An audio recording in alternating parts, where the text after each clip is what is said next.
Hi friends, இன்றைக்கி நம்ம வீடியோவில் பார்க்க போகிறது மசாலா பாவக்காய் தொக்கு.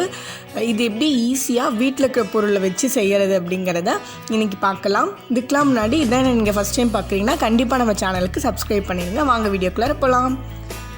ஃபஸ்ட்டு ஒரு பேனில் 2 ஸ்பூன் எண்ணெய் ஊற்றிக்கோங்க. கடுகு, உளுத்தம்பருப்பு, கடலைப்பருப்பு, வரமிளகா இதெல்லாம் போட்டு வச்சுக்கோங்க. அப்புறம் பொடியாக நறுக்கின வெங்காயம் 1 போட்டு நல்லா வதக்கிடுங்க. அப்புறம் 1 ஸ்பூன் அளவுக்கு இஞ்சி பூண்டு விழுது அதையும் போட்டு நல்லா பொன்னிறமாக வதக்கிக்கோங்க. உப்பு தேவையான அளவு போட்டுக்கோங்க. பாருங்கள், இந்த அளவுக்கு நல்லா பொன்னிறமாக வதங்கின பிறகு 1 தக்காளி நல்லா சின்ன சின்னதாக எடுத்து வச்சுருக்கிற 1 தக்காளி போட்டு நல்லா வதக்கிக்கோங்க.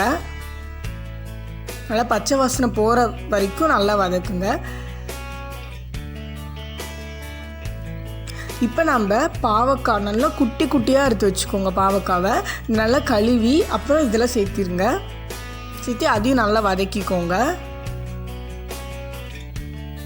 இப்போ இதில் மசாலா பொருளை ஆட் பண்ண ஆரம்பிச்சிடலாம்.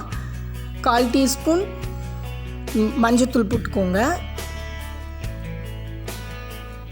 1 டீஸ்பூன் கரம் மசாலா போட்டுக்கோங்க. 1/2 டீஸ்பூன் மிளகாய்த்தூள் போட்டுக்கோங்க.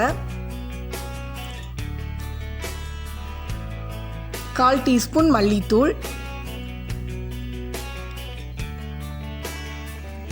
2 டீஸ்பூன் வெல்லம் போட்டுக்கோங்க.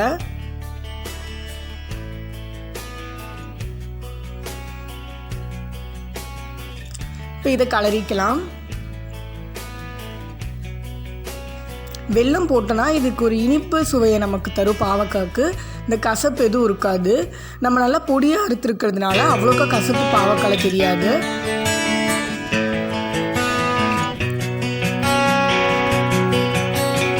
இதில் 1 கப் அளவுக்கு நம்ம புளியை நல்லா கரைச்சிட்டு அது தண்ணியை மட்டும் நம்ம எடுத்துகிட்டு ஊற்றிக்கலாம்.